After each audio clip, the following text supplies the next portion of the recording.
Hello, everybody. I want to welcome my guest, Derenda Schubert. I'm going to talk about who she is in a minute. Derenda, it's great to see you as always. You too, Tim. Thanks for having me today. So let me talk a little bit about who this wonderful woman is. Dr. Derendas Schubert is the executive director of Bridge Meadows, an intergenerational living community that builds place, permanence, and purpose for foster youth, adoptive parents, and elders. Derenda is a licensed psychologist with expertise, extensive professional experience counseling children and families in creating, managing, and evaluating foster care, mental health, and developmental disability programs. Dr. Schubert is an intergenerational champion, advocating nationally for intergenerational solutions to complex social challenges. She speaks nationally on the topics of children's mental health, community building, and intergenerational living. Under Dr. Schubert's leadership, Bridge Meadows has received national and international recognition with an Angel in Adoption Award from Senator Ron Wyden of Oregon. They were the 2014 award winner for the Intergenerational Excellence Prize from the Eisner Foundation and the winner of the 2017 Fostering Innovation Award from Corporate Live Wire. Dr. Schubert was honored as an extraordinary executive director by Portland Monthly Magazine and recognized as a 2017 Woman of Influence by the Portland Business Journal. And she is an American Leadership Forum Senior Fellow and an Encore Public Voices Fellow. So Derenda, welcome to Experience Talks, my friend. Thank you, my friend, for having me. So first, I'd like to ask you a little bit about your backstory, some of which I know, but I'm not sure I know everything actually. You're a licensed psychologist. What drew you to that field of study first? Talk about the desire to become a psychologist. Well, I grew up in the outside of Chicago, in the Chicagoland area, in a family that came through Ellis Island, Polish immigrants, and so my grandparents, not my parents, and I was the first girl to go to college, and I don't know where that chutzpah came, because that was not the vision. The vision was get married, have kids. And but I was like, I love kids. I worked with kids. I worked in, day camp things at the park in my neighborhood. And I worked at a child care center, and I just loved kids. So I went to college thinking I was going to be a lawyer, because that sounded like a good thing.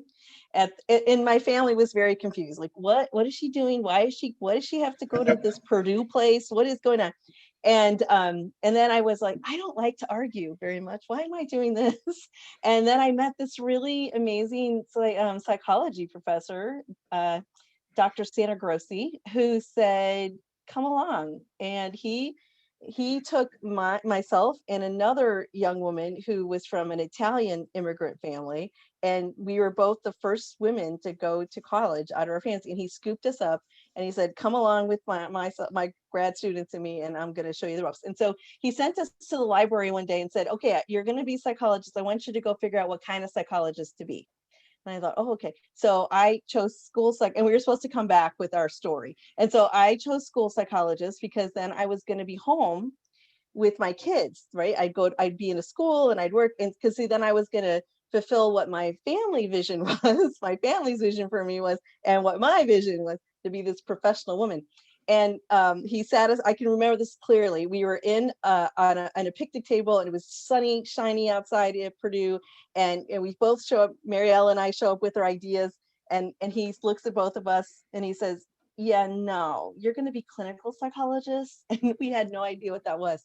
And so all I knew was I wanted to help kids. And I was very interested in mental health issues because my mother suffered from mental health issues, and I just wanted to understand that and figure it out.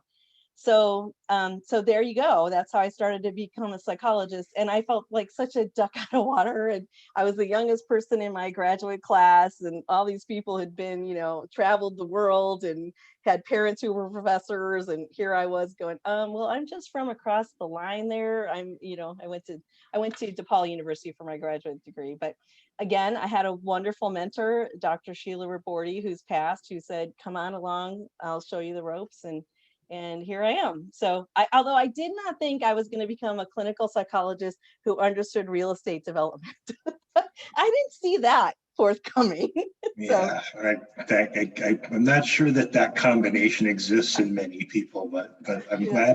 glad it does in you, because Thank you. look what's happened with that. Now, did you work as a psychologist in practice for a while before you started working in agencies?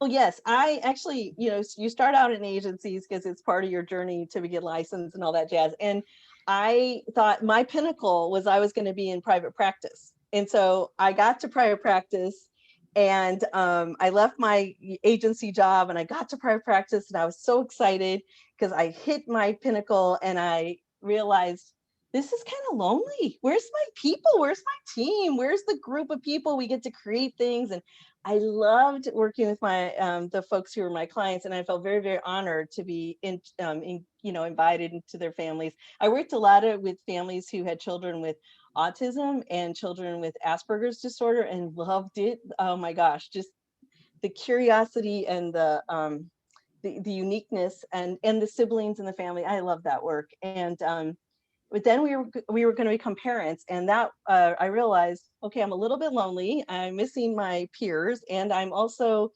going to be a mom. See, this mom theme, kept coming out, and it's like, this is kind of long hours. And so I got invited to join the largest mental health agency here in the state of Oregon, and started out then. So I left private practice, and then became an administrator, and then eventually became the chief operating officer. So talk about that. Your dream sheet was to practice psychology, and you went from that to working in systems around the idea of treating children and families and mental health issues. What was that transition like? Was there a period of missing the real hands-on piece of it, or were you made to be someone who thought more systemically? Oh, that's a great question too. I think I did miss having that direct contact with the families and the kids. And so how I stayed connected was I became a supervisor of staff, and then supervised future psychologists of America, if you will. And so that's how I stayed connected. And then I also thought, well, in my office, in my prior practices, I'm helping one family at a time. If I go work as an administrator, I'm going to help hundreds of families at a time, make it easier for them to get access to care, to help them navigate very confusing bureaucracies, so that we would build systems to support them through their journey. And so that was very much that kind of appeased whatever missing of the kids. And then I was a mom, and when you're a clinician, you are using your soul, if you will, to be present and available to support folks on their own journey. And so I needed that to be a good, available, present mom. And so it worked out okay. And I'm just grateful I was up for the new opportunity, and that I said, okay, I'll give that a try. That sounds interesting. And the quirky thing about it was the person who invited me to join that organization, many people in that organization were from Chicago. that, that was not a criteria. It was just a funny thing that happened. One time we were sitting all at lunch at this table, and we started all talking about where we came from. And we looked around the room, what happened? How did all these Chicagoans end up in Corvallis, Oregon? It was crazy. So anyway, so I was able to make that shift. So, and your mentor, psychology professor from Purdue, got part of it right, but he also didn't see that there was sleeping inside you a social entrepreneur waiting to get out when you were an undergrad. No, I know. I think if I were to talk to that Derenda version, I would say to her, it's bigger than you think it is right now, my dear. And don't, just be open. Just have an open heart to try new things, because it was such a big thing to just be the first girl to go to college. Like that felt enormous, and I was only 2 hours from home. It's not like I, went across the world to college, but that felt enormous. So I think that was kind of what set the pace. Like, okay, now you're still going to keep doing big things, so anyway, but thanks. Yeah, I don't know what he'd say today. He is still alive. I should write to him and tell him, hey, guess what happened? Yeah. Yeah, I did write to my theater teacher in high school and tell her, hey, I publicly speak now. Remember how shy I used to be? that's great. That's great. I mean, obviously it's an important part of the work that you do now. The idea of mentors and having mentors, is the same thing for me. I mean, I can attribute every move that I ever made with somebody smarter than me seeing something in me that I didn't. So it's a way of bringing it out in us. So you worked your way up. You're working as a chief operating officer in a large agency in Portland. Let's talk about the transition to Bridge Meadows. What possessed you to do this idea? What was the first thing? And also, as you tell the story, tell us about Bridge Meadows and your first ideas of what this place should be and how it all started. I want to hear kind of the formation saga of it. Oh, okay, sure. So how it started was I was touring people at the large mental health agency where I was working. I was doing a tour with donors and a board member, and we were supposed to be talking about the place I worked, and the board member starts talking about this new thing she's doing with a friend of hers called based on a model in Illinois called Hope Meadows. And about 25% of our walk and talk was about the place I worked, and 75% was about this dream that she and her friend, so it was Pam Resnick and Rhonda Meadows, they had this dream. They had read the book Hope Meadows, which is about Dr. Brenda Ehart's brainchild, which was to create a place where 3 generations came together for a very special purpose, and to address the needs of 3 generations: kids who needed families, who had experienced foster care, parents who needed support, and elders who still wanted to live with meaning and purpose and had time and talent to share. And I was just smitten with this idea because I would watch on the organization I work with, high quality mental health services to this day, a treasure in our state. We need them in our state. And but I would watch the families leave our high quality services, and I just would worry who was going to catch them when they fall. Where is their safety net? You're going to be back here with us. Oh, that's going to be hard. You're going to feel like you failed. You didn't. It's mental health issues. They wax and they wane, and kids grow. Their biology changes. And then what was harder to watch was kids who left with their foster care caseworker. And I just have this image of this little one holding hands, with the caseworker with a new duffel bag in the other hand, just walking across the parking lot. And I just remember just being so worried, like, who's going to catch you? Who's going to be there? What's your life going to be like? Even though I know what you got here was awesome and what you needed.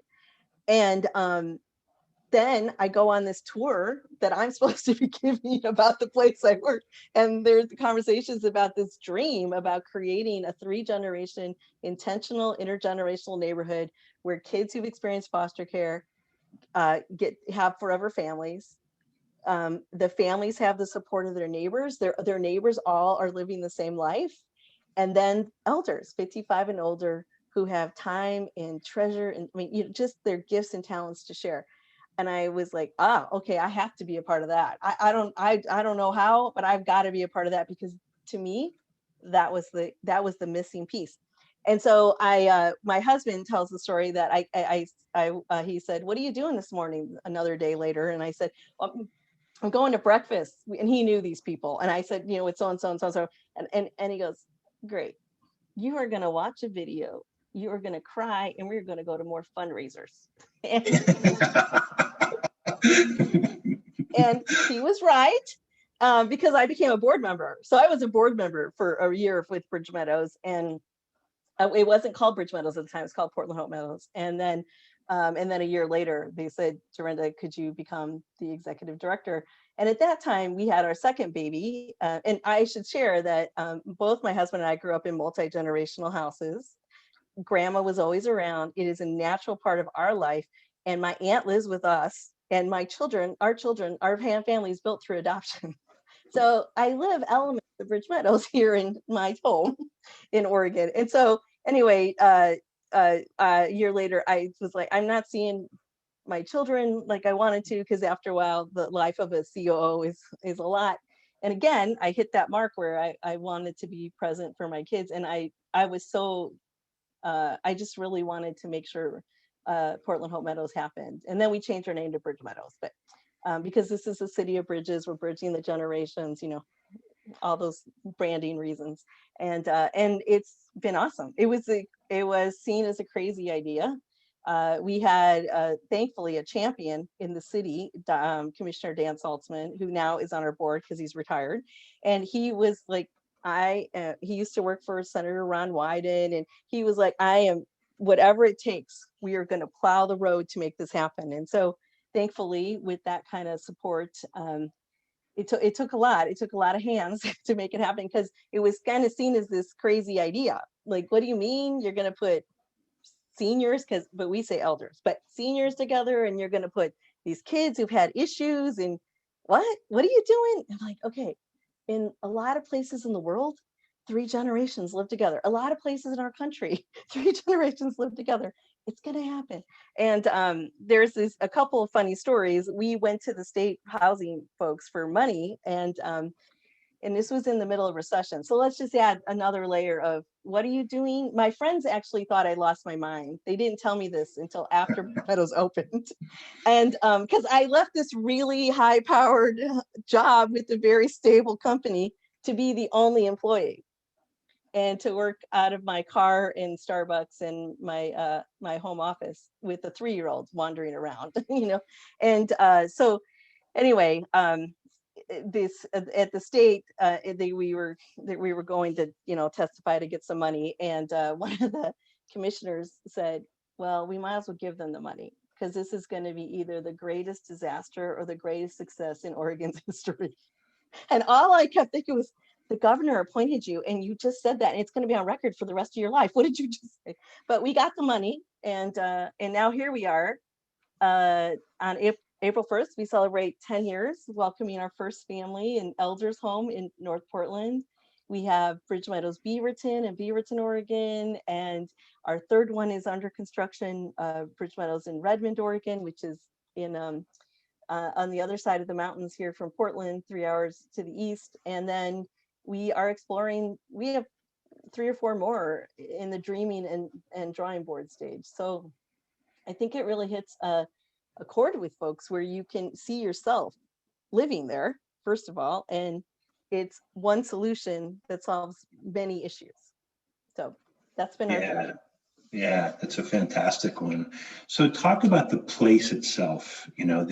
Obviously, you're talking about 3 generations. What you built this from the ground up, and just so people know, it is a very different model than the original Hope Meadows, and in a much more urban environment, and a much higher bar to jump over. What does the place look like? How do you design something like that? What's it feel like for the people that live there now? Yeah, thanks for pointing that out, Tim. So yes, we are on about 2-ish acres, and the original Hope Meadows is on 20 plus acres, and then our friends at Treehouse Foundation in East Hampton, Massachusetts, they're on about around 20 acres and in a beautiful setting as well. But so Dr. Ehart wasn't exactly thrilled that we were going to go on 2 acres, but I kept telling her it was going to be fine. And so the buildings they ring a 2-acre site, and in the middle is a courtyard, and the parents' windows look onto the courtyard, so you could be washing dishes or whatever, cooking, and you can see your kids playing. And the courtyard is everybody's backyard. And we have elder buildings, and they are they're integrated with the family buildings. It's not as though we put all the elders at one end of the property and the families at the other, because I'm sure you've all heard it rains here a lot, and never the two shall meet if it rains too much. But there's a lot of intention built into our environment. We really sat down with the architect first and said, here are the outcomes we want to have. Don't draw yet. We want to tell you our outcomes. And our outcomes were that people would build connection over time and through space, and accidentally and on purpose. So we have spaces, and that there was a great degree of safety. We wanted folks to feel safe because these have been children who had not been safe. And then our elders report, as time goes on, they have felt less safe. And so we wanted everyone to feel safe. So there's a lot of windows, there's a lot of line of sight, and there's beautiful gathering spaces so that we can have things like happiness hour, which is a meal every Wednesday when the global pandemic is not happening. And there is, and then smaller gathering spaces so people can have smaller gatherings. And we built it with universal design so that whether you're in a wheelchair or a walker or a stroller, you can get around our site. The way the sidewalks intersect allows people to come together. So just ways that we can have people kind of bump into each other. And then spaces that allow activities like art for all ages, which I know means a lot to you, Tim, and adoption parties, and even celebrations of life as we lose our dear elders and or members of our community. So lots of intention, and they are built to be beautiful on purpose, because then people feel proud of where they live and they feel that they're worthy of where they live. We've had children say, "You mean I get to live in that mansion?" It's like, okay, it's a nice place. It's not a mansion. It's lovely though. And then our first one is 10 years old on April 1st, and it looks maybe 3 or 5 years old. It's always amazing to people when they come visit Bridge Meadows and we say how old it is. Like, are you kidding me? This looks pretty new. And that is on purpose. And it's the pride that our folks who live at Bridge Meadows feel too, about, make sure it's taken taken care of. And we also invest in taking good care of it. So it's very intentionally created. And anyway, that's how it is. So the idea of intentional design, I think, is much more prevalent now. 10 years ago, not so much. How did you know to do that? How did you know to tell the architects, I want you to understand what we're trying to accomplish and what the outcome should be, to design space around that? You know what, Tim? I think I just came from a psychologist's point of view. Mm-hmm. Like I think that's like, I think anyway, for me, once a psychologist, always a psychologist. And I think it was really, I had no idea how you build buildings. I knew nothing of that. I just said, I wanted to say, here's why we're making Bridge Meadows. And so we have to make sure that the buildings support what we're doing. And we were blessed to have an architect who I swear has the heart of a therapist. And he just said, okay, I will listen to you. And then I just said, here's who I described who the children were, because even though many of the people I hang out with and know and interact with know a lot about foster care and what children experience or how children get into foster care, a lot of people don't know that. So I gave them a 101 about that. I talked about what I'd want my grandma to experience. I talked about what I want my parents to experience. And then our threshold is, would I live there? Would I want my kids to grow up there? Would I want my grandmas to live here? That is the threshold bar that we have as a team. And if we're designing it and in any of that time the answer is no, then we have to figure out how to fix it, because that is that's the threshold we hold. That's the bar. The bar is high. Great. Can you tell a story or two about the people that live there? And I assume people's lives have been transformed in the two Bridge Meadows. Can you tell a story or two about what people actually experience there and how their lives change because of it? Oh, sure thing. And the stories I'm telling, I have permission to share them. So if folks are wondering, so one of our family. So for somebody to explain who the kids in foster care usually are in the average sibling group is about 3 kids, and in foster care, it's not uncommon that sibling groups can be separated. That is horrible because it just further compounds the trauma. The other thing, and so the foster care system is working really hard not to let that happen, but sometimes it's unavoidable. The other thing that's happening in our country now is that relatives are being tapped on the shoulder more and more and more to become the caregivers for children who've experienced foster care. So we have grandmas and grandpas and aunts and uncles and some kind of relative raising the children. So I think it's important to have that context. And so you'll hear the term grand families. So we weren't really recruiting grandparents and relatives. It's just who showed up.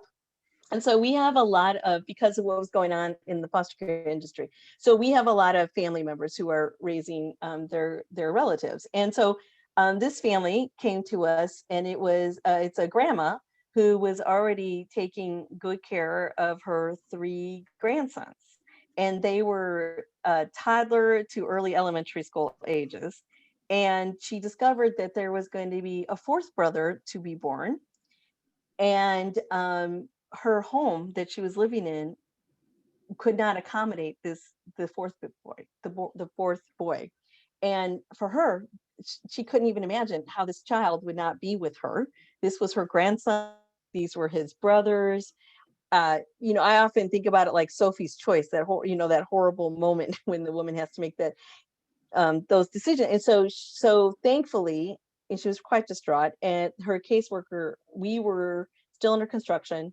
Her caseworker learned about us, and they came to visit. We still have the construction fence around us, and she cried. And initially, when we would tour family members or future caregiver people, they would cry, and we didn't quite know what that meant. At first, we thought, "Oh my gosh, have we offended somebody somehow?" And really, it's tears of relief. And so she moved in on April 1st, 2011, with the 3 munchkins, the 3 little guys. And 5 weeks later, number 4 came home. And the nice thing about a baby is a lot of people know what to do when you got a baby. They know how to care, they know how to love on you. So that little guy really was the catalyst for the elders figuring out how we are to engage with these families. And so there was one day when I was sitting in the community room, and I see this group of 3 grandmas or elders walking stridently across the courtyard. And I'm like, oh my heavens, toward the house. So I walked out and said, "Oh, what's going on, ladies? Don't get in our way, Derenda. We have to hold the baby. She has to take a shower. We're fine. Don't let me stop you." And so I want to tell you now, the little guy's 10, which we all cannot believe. And the kids are doing fine. I mean, the oldest one is in soccer, and he's in high school, and actually so is number 2. He's in high school, and it's really just quite beautiful to see. And the relief on her face when she knew he could come home was priceless. And then to see them just loved upon. I do not think that little one saw the inside of his crib for the first several weeks of life. So and I think about, and I'm sure she probably once in a while thinks about where would they be if that hadn't happened. Yeah. So and then we've had elders who come to us, and their lives are robust and abundant, and they are just coming and just using all that energy to make things fabulous and wonderful.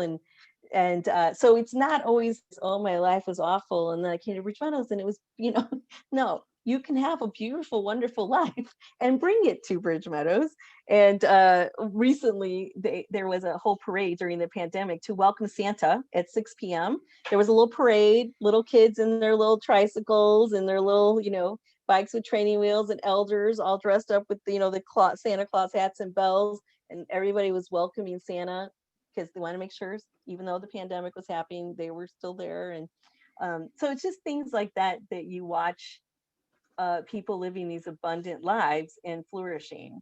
And when I've said this repeatedly, I have been a psychologist for a long time working with kids who've experienced foster care, and I have not ever seen kids heal or and thrive and flourish like the kids at Bridge Meadows. It's quite something to see, and I can get kind of choked up when I think about, because I know their histories and where they would be if they didn't have the love of this family, the stability of a safe home, and being with kids who get their life, their family members, being with people who understand their life, and then elders who are wrapping them around. Tim, I know you know this. We were just featured in the movie The Antidote, which was exciting. And one of the kids in there says, yeah, some kids, they only have 2 grandparents. I've got 42. It's so great. So, So you have the 3 generations. You have foster kids who have had probably all kinds of different stories around trying to get adopted and guidance through the adoption system. I think it's probably easiest to see the benefits for the kids. What about the other 2 generations? What are the benefits of Bridge Meadows for the families who are adopting kids and for the seniors who are trying to support that idea? What are the benefits for those two populations? Well, the common benefit they have is that they are no longer isolated. Oftentimes when you are tapped on the shoulder as a grandmother, so to speak, so let's just use that as an example. You're in an apartment building by yourself, and not everybody in the family may be entirely happy with you that you have stepped forward. And so you start losing some of your network of support, or you move from another state to scoop up these grandbabies, and you don't know anybody and you have no network of support. And so what happens for these families also, if you are the grandma, you also have some grief about what happened with the generation that was supposed to be taking for its kids. I didn't raise them this way. What happened? And in Bridge Meadows community, or an intentional community, you have a whole bunch of other people who understand your life. So it's this built-in support group of people who understand. Like, nobody questions why, if you have 3 kids, one of them calls you grandma, one calls you mom, and one calls you, whatever the special word is for grandma. They just, oh, that's just who you refer to. No, you understand when, like, your neighbors understand when your child has a meltdown. Your neighbors understand the court system thing you have to go through. So you just have people who completely get your life. We have, sadly, one year we unexpectedly lost a mom to a heart problem, and several members of the community said, we will scoop those kids up. The child welfare system found extended family members, so who did that, but there was this rush of, these are our kids, we will scoop these kids up. What resulted from that was 2 moms making an agreement that should something happen to one or the other, you will be my children's caregiver. And those children referred to each other. They act like cousins. The kids act like cousins, but the kids refer to each other like siblings. So the the parents report feeling more resilient and able to do this, raise these kids, because they're not like, they're not all babies and you get used to being a parent.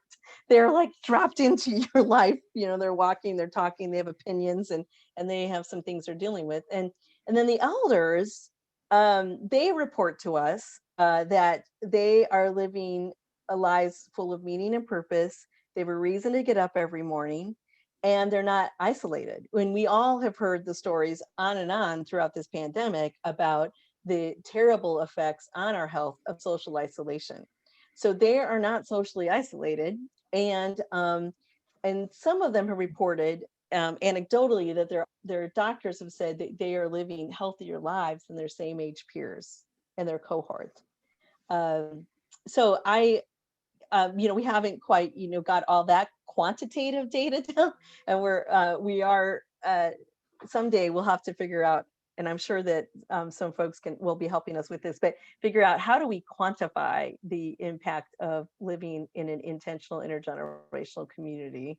But anyway, we do evaluations, and this is the reports that folks said. Our kids go to school on a regular basis. They're doing okay in school, and that's big for kids who've experienced foster care. That's not usually the outcome you see. So one of the things for me that comes to mind, I during last year's, oh my gosh, what's going on? I reread for probably the 10th time Viktor Frankl's Man's Search for Meaning.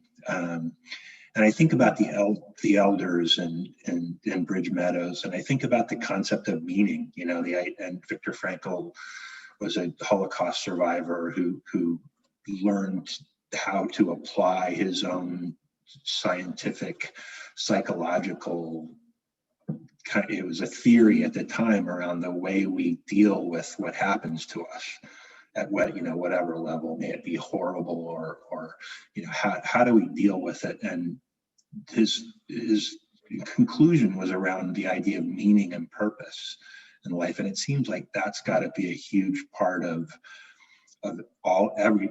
certainly the health benefits, feeling a sense of purpose and meaning is the thing that triggers all the other stuff that keeps you healthy, I would think.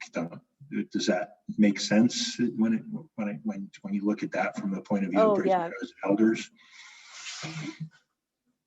Oh yeah, definitely. We talk often about meaning and purpose, and the elders will. A long while ago, I had an elder say to me, "Derenda, you made it so I'm not sitting in my pajamas all day watching game shows." And I said quickly, "No, you did that. We just provided the platform." And but you see this great sense of I belong. That's the other piece, Tim. I would add meaning, purpose, and a sense of belonging. And I'm needed. Like I have to be. I need to be at 3:00 in front of that school because these 4 kids are going to get out and they need to ride home, and that mom needs me to get those kids home or to soccer practice, football practice, whatever it is. And I need to help this child learn how to get these math problems right because that's what I'm here to do. And you just see this like it's this sort of like almost rising up and standing tall. At times we'll see some elders move in and they're just a little bit hunched over, and maybe like looking down or and not up and out. And as time goes on, I know it's going to sound silly, but it's kind of like this flower blossoms. And when one of some of my favorite memories are watching one of our elder gentlemen in one corner of the community room and a little one in another doorway of the community room. And the elder walked in and the little one saw him. And that little one tore so fast across that room and grabbed his legs. And just the joy you saw on both their faces. And for him and he was living in an apartment all by himself, not really doing too much, and then he comes and lives there. And now he's got these kids who are like, "Oh, you're here, thank you, could you take me for a walk, take me to the park, whatever." And then one of our elders fixes bikes, never ending. and and that connection that he has with the kids is they're making the bike and the metaphors that are happening. So you just need to put a little air in your tires and life gets a little bit easier. It's like, see, as an elder, I'm lifting you up and you're like, you belong, and you're lifting me up because I got to fix your bike. So I think absolutely we all need to live with meaning and purpose. We all need a reason to get up out of bed every day, no matter our age, but definitely as we leave the workforce or whatever it was that gave you meaning and purpose in this whatever next phase of your life, you still need to have meaning and purpose. So it's so fun to watch. I feel so blessed every day that I say I have the best job in the world. So intergenerational living communities, Bridge Meadows, place reason for the generations to be together here. It just seems like such a no-brainer to me. Why are these things not proliferating faster than we can cut down wood to build them? Why are there not more places like this? Well, because well, where do we start, Tim? You and I could probably write a book about this.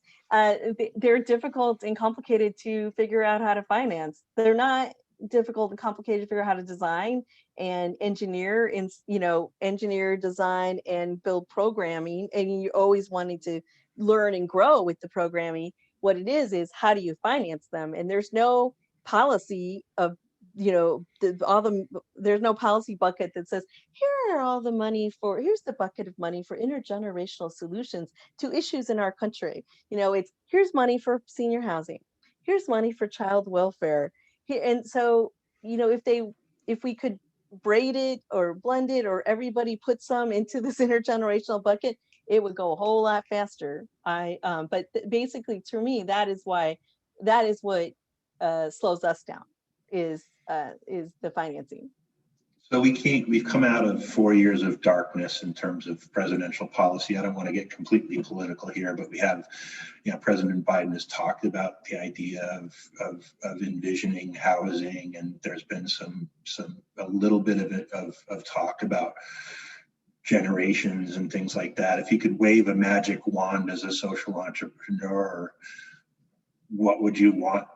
Is that third tranche of money to get out of our own way and stop building senior housing and family housing, and have the one in the middle be Joe Biden waves a magic pen and signs a bill that says you can go ahead and build this stuff too?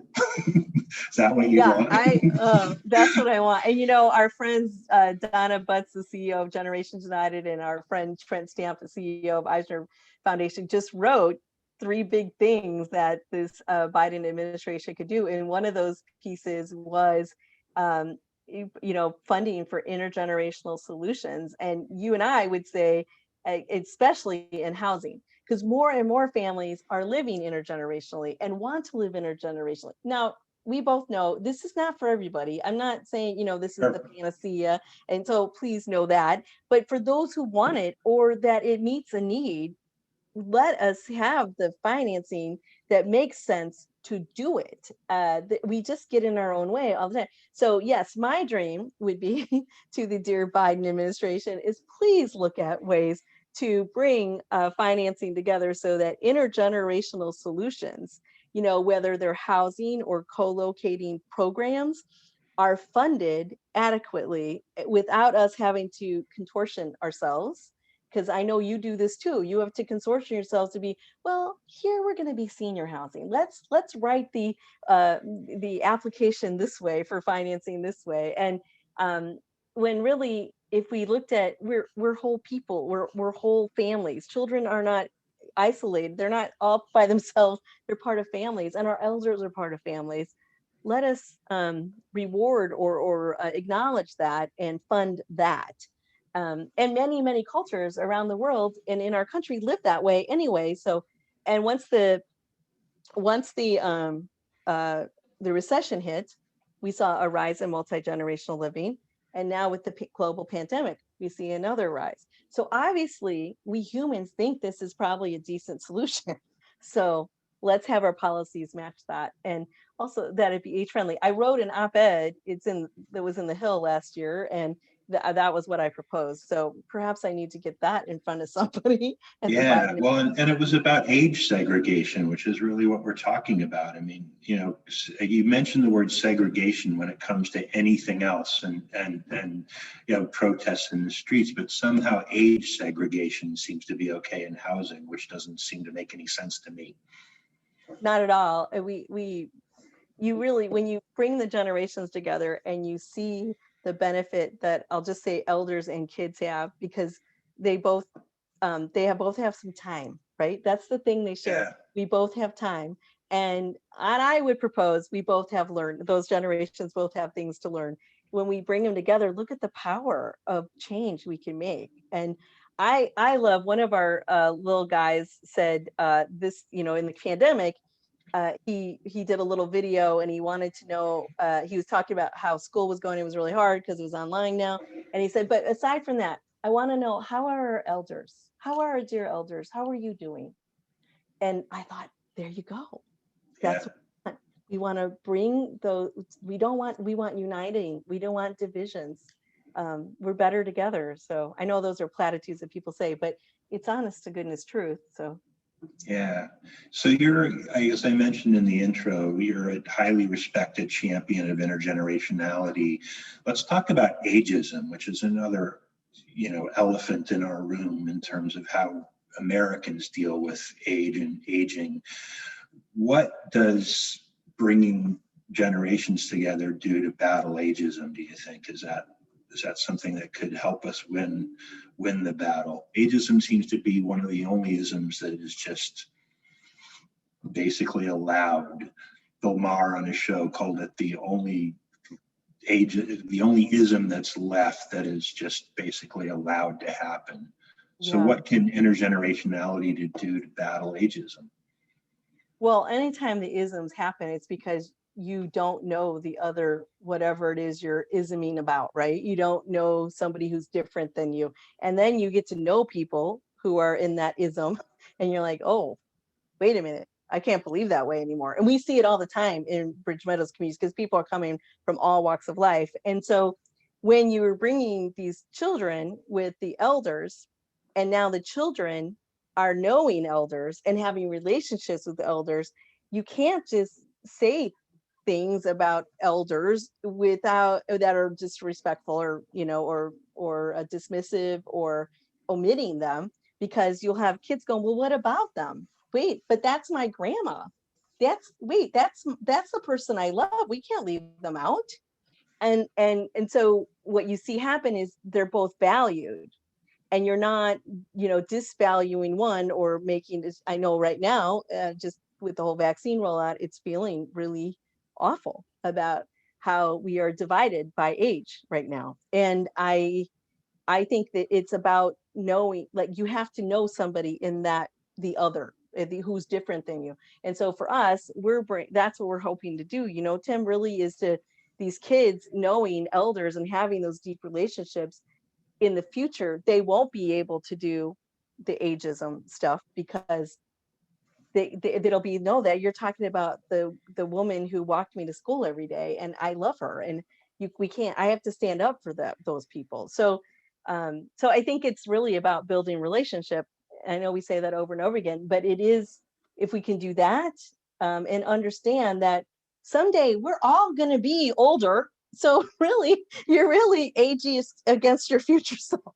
So if things are good for our elders, think about how great they're going to be when we get to be the elders. And so, you might want to, if it's more self-serving for you, think that way as well. And then I think it gets harder to say those people. Yeah, and it is such an interesting ism, because I would assume that everybody's goal is to get older. Yeah. rather than the other way around, Exactly. and ultimately you're being prejudiced against your own future. Your future self. Yeah. I know. I'm sorry, I can't remember who to credit this thought to, but somebody recently said, we want to live for a really long time. Oh, maybe it was Dr. Dick Walt. We want to live for a really long time, but then we get there and we just push people aside. It's like, so why do we want to live a long time? I'm confused. And it's like, yeah, that's our future. So how do you want to be treated? What's your model answers? The idea, I mean, that, one of the things that a lot of aging experts talk about is we're granted this new gift of longevity, and then what do we do with it? So the idea, again, goes back to the idea of purpose and meaning, and having some plan for this to be another segment of your life that is terrific, and you have something to do and something to care about, and hopefully leave a legacy behind. Mm-hmm. You have a gift of time. And so how will you use your time wisely to make the world a better place? With you and your work, Bridge Meadows is a model. It's a growing concern. What do you want your legacy to be? What is it that you want to leave behind with the work that you're doing? Oh, that's a good one. I think that when you first said it, my initial response was that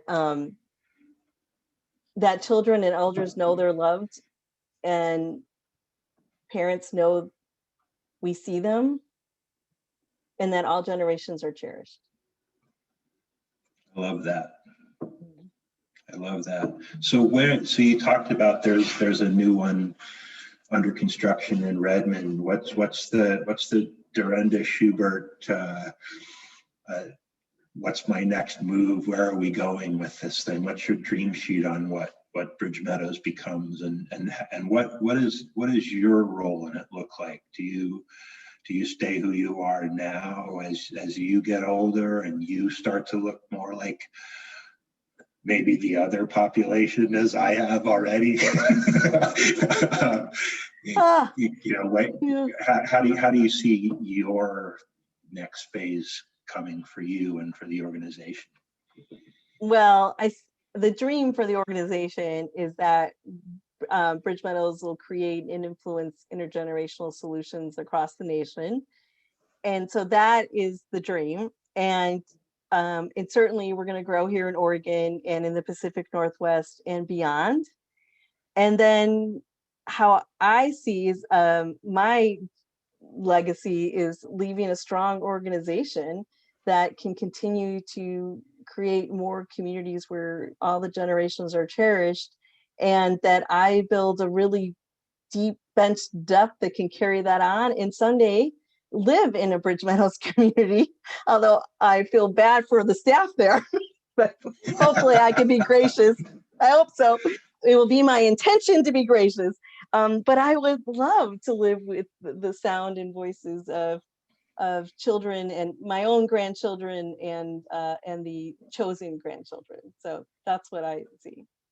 I like that. It is funny doing what we do for a living and having, I remember visiting my mother at the assisted living place that she lived near my sister, and watching the poor administrator, try and find the back door out because it was like, oh no, it's that guy from California with all the highfalutin ideas. It's like, run, it's the social entrepreneur.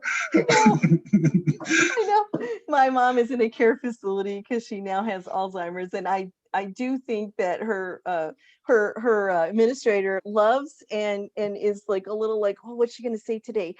But so just trying, but because you know why, Tim? Because we can see the possibility and we know the joy that can come when the generations are united and living flourished, abundant lives. So I think that's what we have to say to the world, right?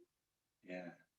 With the staff, I know I've been to your places and I've met and know some of your staff.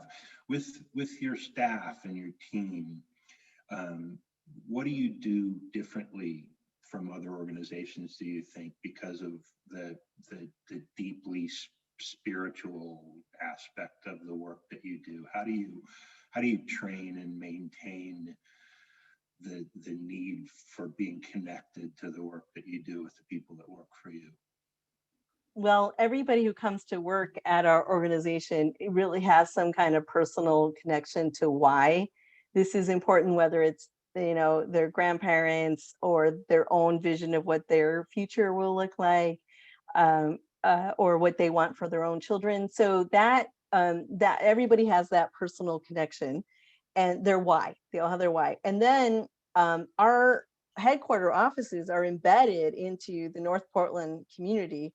And then also in Redmond and in Beaverton, our therapy, we have therapeutic staff on site to help knit the communities together, and they're right there in the community. And so the staff become a part of the community. Where do you go to work and people say, Derenda, I just love you? Like, that did not happen anywhere. And it's because you are embedded in there. And we have professional boundaries. We have, we do know how to do all that, but you also are seen as an important member of the community. And so you have to be willing to be a part of the community. So I had a team member who was interviewing for the job, and one of the reasons he was leaving his former job to come to work with us was he really wanted to be closer to the mission, because he felt like in his other job he's further from the mission. And I said, well, how close is this? You go get a cup of coffee where everybody else gets a cup of coffee, and you eat lunch, and elders come and sit and hang out with you and have lunch with you. Are you good with that? Absolutely, I'm good with that, Derenda. So, it's joyful to be with the kids and the families and the elders. And, in some ways, I feel like I've got this whole group of elders who are going, let's go, girl, let's cheer you on. So that seems pretty wonderful to me. And so also our staff are usually pretty seasoned, because you have to understand how you have that professional boundary, and it's the art of maintaining your professional boundary, ethics and boundary, but also being present. And I think that you need to be longer in your career to understand how to do those nuances. So that's, and then we celebrate. Like, joy is an important part of our culture. So happiness hour, we are part of happiness hour. We laugh a lot. And we're all there because everybody has the glue that brings everybody there, not the staff, the people who live at Bridge Meadows, the board of directors, the people who invest in us, is to support those children who've experienced foster care to have a flourishing life. And so, we're all there with that whole goal in mind. And so we come together around that. So I think that's some of the things that makes it a little different. You are certainly one of the most joyful people I've ever met, and it always makes me happy to be around you. And I know that you do that in your communities. Put on the hat for a second of your psychology professor from Purdue, and kids who are coming out of college these days having trouble figuring out what the heck to do with themselves. It's a hard time. Knowing what you know about how great your job is, what words could you use to inspire kids coming out of school trying to find a purpose and meaning in their own lives right now? Well, this might sound trite, but follow your heart. Listen to your heart. Go, what you may have to have a job to pay for your student loans or whatever things you need to pay for. But that doesn't mean that on the side you can't participate in things that really bring you joy and passion, and to live with that. Like, my whole thread was always kids. So what's your thread that's going to drive you through? I think AmeriCorps is an amazing opportunity. I happen to have been the former co-chair of AmeriCorps here in Oregon Commissions. And so AmeriCorps is a great way to go try things out if you can afford to do that. I know that a lot of folks with debt probably can't do that right now, but I would say follow your heart, what brings you passion, what brings you joy, and follow that thread. Fantastic. Derenda, it's always a pleasure to be around you and to listen to your inspiring words. I appreciate you being on Experience Talks. I miss you. I miss our happiness hours up in Portland. Me too, Tim. Soon. Yeah, exactly. Lift pandemic. All right. Well, thank you very much for being on the show. I so appreciate you, and I really appreciate the work that you do. You're a wonderful person. Oh, thank you, Tim. Right back at you. I'm so grateful for our friendship and that we're in this work together, my friend. Take good care. Thank you very much. Thank I will you. see you soon, I hope. All right. Bye-bye. Bye.